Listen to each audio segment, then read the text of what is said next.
Sveiki, eteryje laida Autopilotas.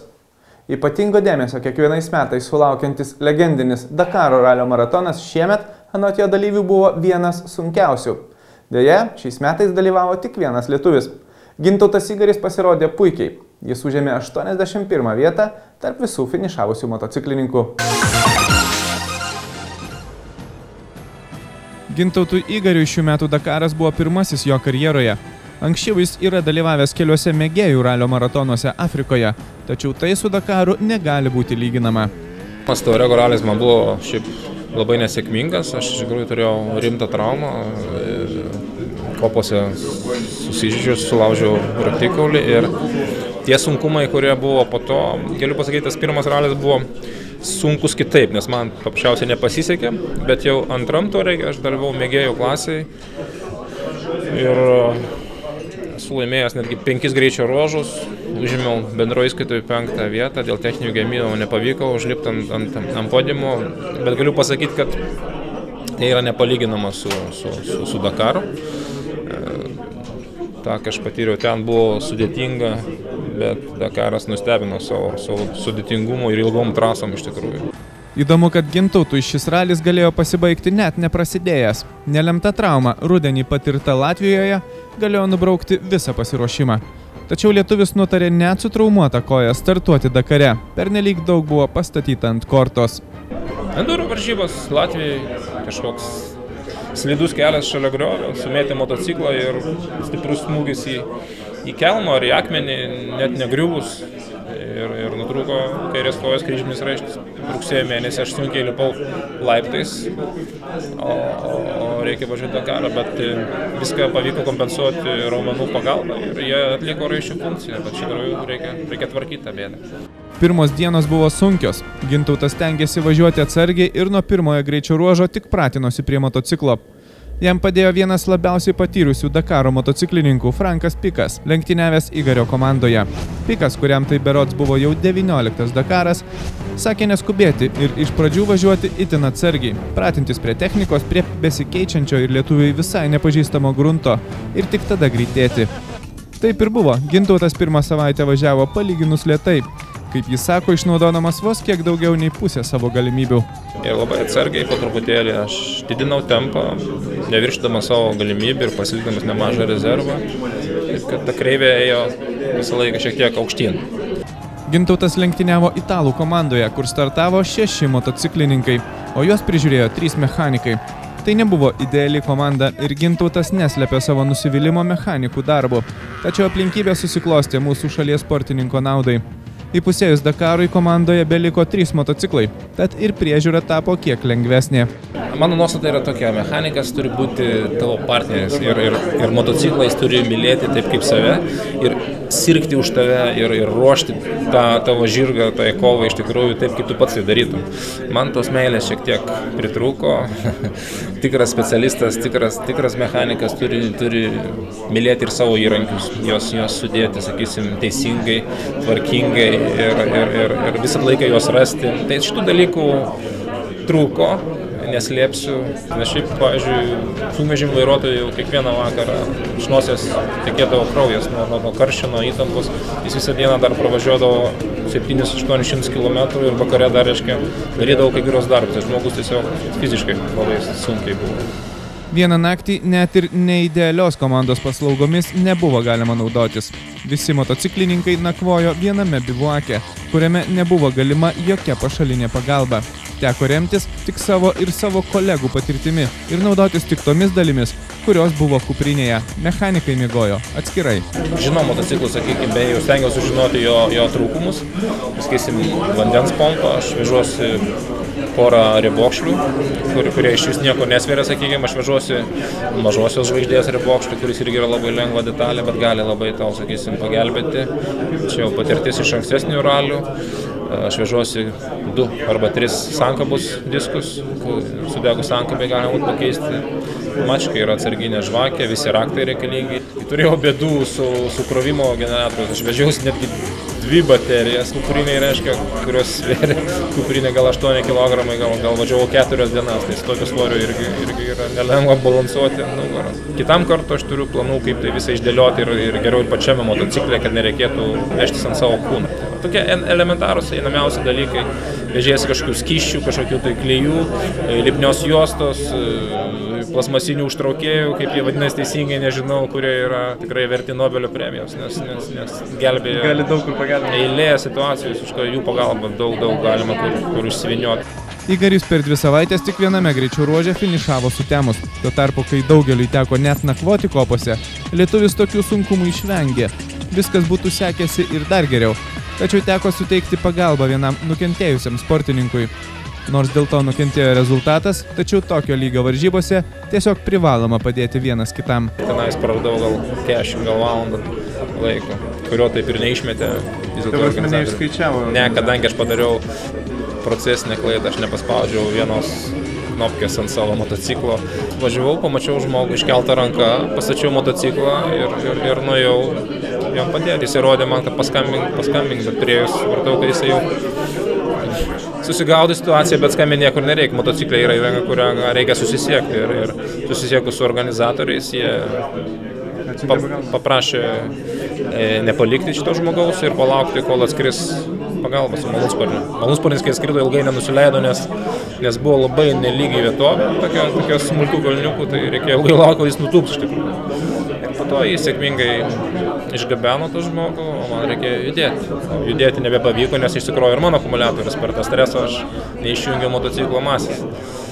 Po to keturratį dar ištempėm, po to užgeso motociklas pačiam vidury kelio, pradėjo važiuoti kamazai, o iki finišo 3 km. Tai ta pabaiga, iš tikrųjų, grįžau jau naktį, tai buvo sudėtinga, bet tokiu atveju suteikti tam žmogui pagalbą aš nematau čia nieko ypatingo, tai tiesiog turėtų padaryti kiekvienas, tai normalų dalykai. Tas baisusis feš smėlis, apie kurį sklando tikros legendos, pasak Gintauto, yra kaip cementas. Jis kaskart yra rimtas išbandymas, o tokio dalyko niekur kitur matyti neteko, ypač kai pučia didelis vėjas. Tada tai tampa tikrų išbandymų ne tik fiziškai, bet ir psichologiškai. Iš vietos pradedi judėti, o tu judėti iš šonus negali, tik ta kryptim ir iš nugaros yra vėjas, tu turi aplenkti dulkės, pamatyti, kur važiuoti. Jausmas tai sunku papasakoti. Atsisuki atgal, viską matai, priekį nieko nematai. Nors imk ir važiuok atgal, bet tau reikia į priekį ir nutampė ten iš tikrųjų psichologiškai netgi veikia. Gal net ne tiek fiziškai, kiek psichologiškai. Važiuoji, įtampa tokia, jauti, kad jau esi įtempęs. O tai, aišku, tavo akumuliatorių nukrauna paties. Žmonės sako, kad Dakaras kaip virusas. Vieną kartą pabandžius norisi vėl ir vėl. Gintautas apie ateitį kalba atsargiai. Sako, kad pirmiausia reikia išsigydyti įsisenėjusią traumą ir tik tada galvoti apie ateitį.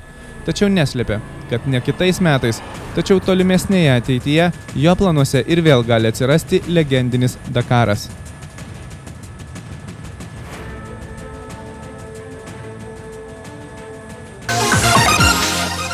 Dabar trumpa reklama, tačiau likite su mumis. Iš karto po jos Vytenis jums papasakos apie beveik naują Meganę.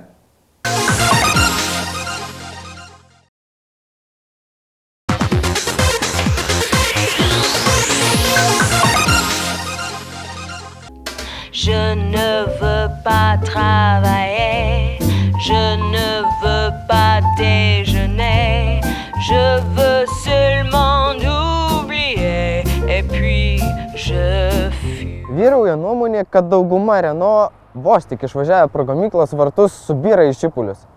Na, šis antrosios kartos Renault Megane jau 4 metų senumo ir vis dar stabiliai stovi ant savo ratų. To priežastimi galima laikyti pasitempusius Renault inžinierius, kurie suprato, kad Megane yra pats svarbiausias šio gamintojo automobilis.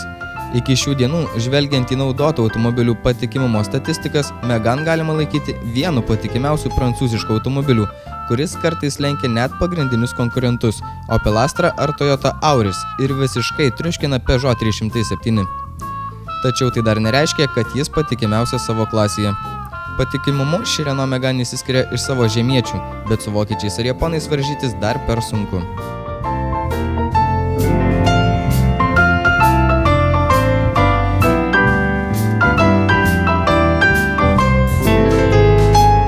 Jeigu norite būti visiškai ramus dėl patikimumo, siūlau labai netaupyti ir dairytis Megane, kuri pagaminta po 2005 metų. Po šiais metais atlikto automobilio atnaujinimo buvo pagerinta elektronika ir mechanika, sustiprinti arba visai pakeisti dažniausiai nusidėvintys mazgai. Gali būti, kad išleisite 10 000 litų daugiau, tačiau jausitės tikrai ramiau, ypač dėl elektronikos.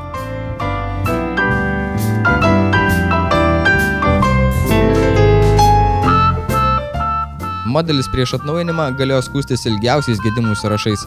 Nervus gadindavo ESP sistema, variklio valdymo kompiuteris, kortelės skirtos užvedimui ir galybė kitų smulkmenų. Vairuotojai skundėsi, kad kartais nuvežus automobilį diagnostikams, borto kompiuteris rodydavo 6 ar 7 klaidas. Po atnaujinimo to nebeliko. Taip pat nemažai nusiskundimų sulaukdavo galiniai automobilio važiuoklė, ypač silent blokai. Modernizuojant automobilį, jie buvo pakeisti į naujos konstrukcijos detalės, kurios tapo kur kas ištvermingesnės. Mažai tikimybės, kad sulauksite problemų vairuodami Megane su benzininiu varikliu. Jų pasiūla nuo mažo 1,4 80 arklio galių agregato iki labai galingo 2 litrų turbo variklio, gainiojančio 225 arklius. Tiesa, pastarasis variantas tai speciali Megane RS versija. Tačiau, kas liečia dyzelinius variklius, būkite atidūs ir atsargus. Akivaizdžiai per silpni 1,5 80 arklio galių turbo dyzeliniai varikliai kenčia dėl automobilio svorio. Tuo tarpu 1,9 dyzeliniai varikliai reikalauja skrupulingos priežiūros ir nemėgsta apsileidusių šeimininkų. Ypač kaprizinga turbina, kuri labai reaguoja į tepalo kokybę ir keitimų intervalus. Po atnaujinimo pasirodė vienintelis ramiai gyventi leidžiantis 2 litrų DCI variklis, dėl kurio nusiskundimų sulaukiama labai retai.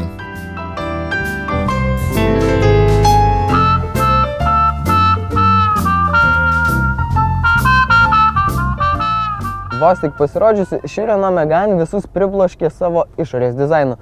Tačiau šis automobilis ganėtinai estetiškas ir viduje. Bet estetika netrukdo atlikti funkcijos. Šios Megane interjeras tikrai praktiškas ir patogus. Vienintelis dalykas, kuris gali kliūti, tai labai maži magnetolos valdymo mygtukai.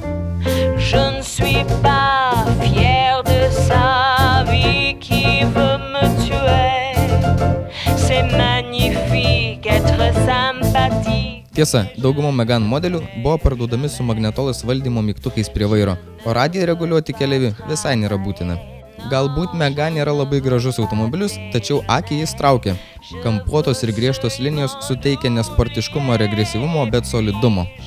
Ir jeigu prisiminsime, kad tai automobilis pasirodęs dar 2002 metais, teks pripažinti, kad tai vienas pirmųjų automobilių atsisakęs burbulizmo. Viduje daugiau apvalių ir glotnių linijų, tai suteikia jaukumo. Maloniai nuteikia ir baltas prietaiso apšvietimas, kuris nevargina ir leidžia labai aiškiai matyti simbolius bei užrašus. Gali nuvilti tik vienas dalykas – maža hatchbacko bagažinė. Dėl dizaino buvo paaukotas praktiškumas, bet jeigu reikia daugiau vietos, siūlau rinktis universalą, kokiu aš ir važinėju. Ši Megane karta buvo parduodama hatchbacko, kupė, kabrioleto, sedano ir universalo kėbulais. Sedanai ir universalai, kurį šiandien ir bandžiau, buvo gaminami Renault gamykloje Turkijoje, tačiau dėl to jų kokybė visai nenukentėjo. Jeigu nusiperkate štai tokią Renault Megane, galbūt nesitikėkite patikimumo, tačiau būkite tikri, tai labai saugus automobilis. Jis pirmasis savo klasėje gavo 5 saugumo žvaigždučių apdovanojimą. Kadangi prancūzai niekada negarsėjo ilgaamžiškumu, todėl nusprendė susikoncentruoti į kitą dalyką – saugumą. Ir tai buvo geras ėjimas. Iki Renault tik Volvo skiria tiek daug dėmesio keliaujančių automobilių apsaugojimui. Renault metė stiprų iššūkį ir ilgą laiką buvo laikomas pačiu saugiausiu automobilių gamintojų pasaulyje. Visai neseniai Renault galėjo girtis, kad turi net 8 modelius su aukščiausiu saugumo įvertinimu. Jeigu kalbėsime apie Megane, tai šis automobilis turi daugiau pagalvių nei jūsų namuose, o elektronika ir labai geri stabdžiai pagelbės ekstremaliose situacijose. Jūsų vaikų saugumu rūpinasi puiki ISOFIX sistema, leidžianti patogiai ir saugiai įtvirtinti vaikišką kėdutę. Aukštas saugumo lygis, modernus dizainas ir komfortas Renault Megane padėjo pelnyti Europos metų automobilio titulą 2003 metais. O dabar vykstame į servisą R2L, kur mūsų draugai patikrins, ar šiai Renault reikalingas koks nors remontas. Labą dieną. Norėčiau patikrinimui Renault Megane jums atiduoti. patikrinsim. Labai puiku. Kurių metų automobilis? 2007.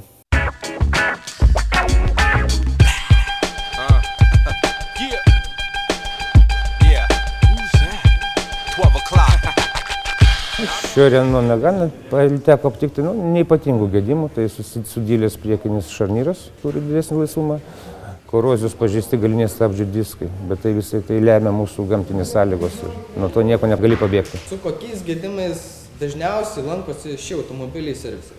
Dažniausiai renkasi su elektronikos gedimais, tai ten būtent su stiklo pakėlėjais, tai tokiais įvairiom smulkmenom. Ar šis Renault Megane yra tinkamas paprastam lietuviui, kuriam reikia patikimumo? Taip, tinkamas. Jisai ganėtinai paprastas automobilis, neturi daug tokių blogų savybių. Neretai vairuotojai skundžiasi 1,9 dyzelinių variklių turbinomis. Ar šiam modeliui taip pat galioja šių gedimų dažnumas?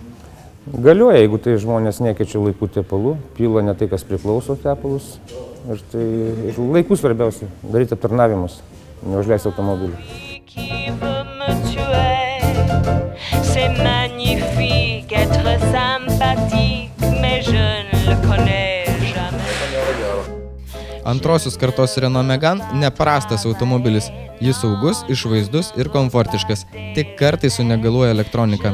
Bet didelis pliusas, kad jis nebrangus. 10 metų Megane su dyzeliniu varikliu galima įsigyti už maždaug 9 000 litų. Jeigu ieškosite varianto po atnaujinimo, gali tekti pakloti ir daugiau nei 24 000 litų. Galbūt ne taip ir daug už laiko patikrintą saugumą.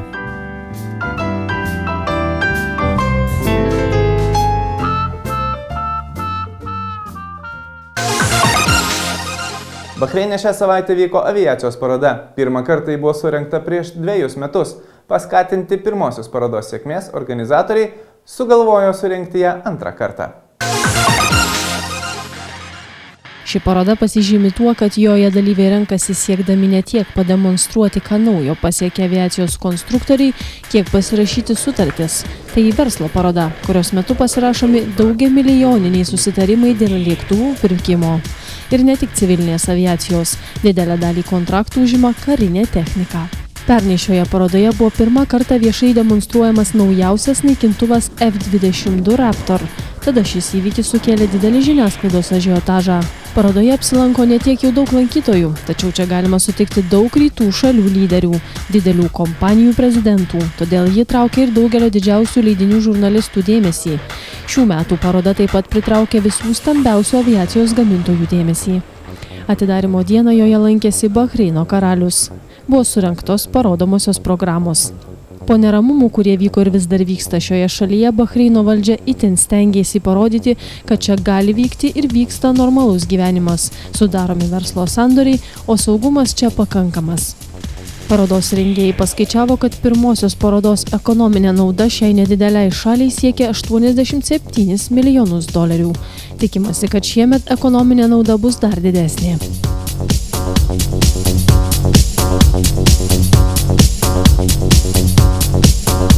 Organizatoriai jau pranešė, kad paroda taps tradicinė ir bus rengiama kas 2 metus. Dar nesibaigus šiai parodai dauguma jos dalyvių patvirtino ketinimus dalyvauti 2014 metų renginyje. Bahreino aviacijos paroda pamažu tampa kažkuo panašiu į Ženevos parodą automobilių pramonėje. Šioje nedidelėje šalyje nėra aviacijos pramonės, tad ir paroda rengiama lyg ir neutralioje vietoje. Todėl joje vienodai entuziastingai dalyvauja tiek vakarų, tiek ir rytų bloko šalys. 3 dienas trukusioje antroje Bahreino aviacijos parodoje dalyvavo 37 kompanijos, įskaitant tokius grandus kaip Airbus, Boeing, karinės aviacijos milžina Lockheed Martin ir kitus. Dalyvavo 18 oficialių civilinės aviacijos delegacijų ir net 20 karinių delegacijų iš 15 pačių įvairiausių pasaulio šalių. Parodoje dalyvavo 700 žurnalistų iš 35 pasaulio šalių. Per 3 dienas apsilankė 20 000 skirtingų įmonių atstovų ir 22 000 privačių lankytojų, kuriems buvo surengtas įspūdingas šou.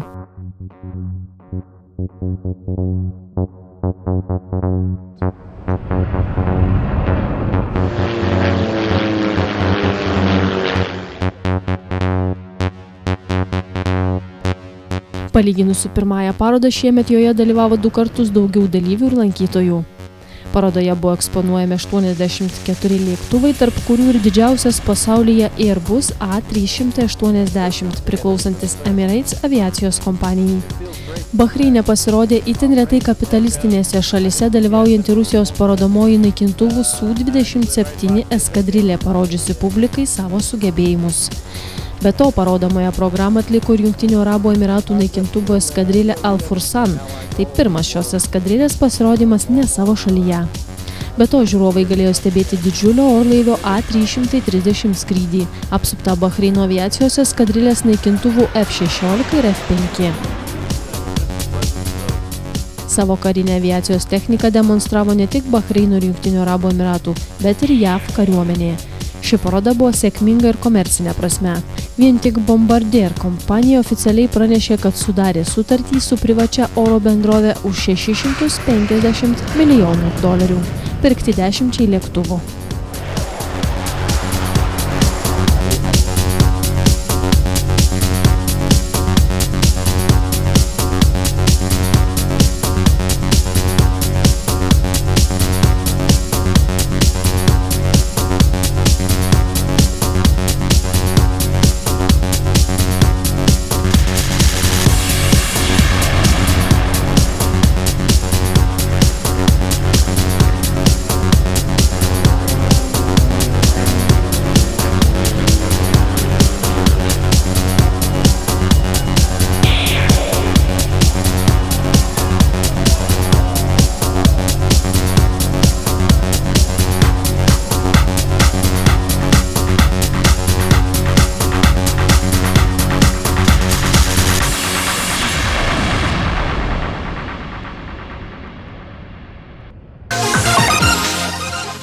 Šiandien tiek, likite su Baltijos televizija. Susitiksim, kaip visada, lygiai po savaitės.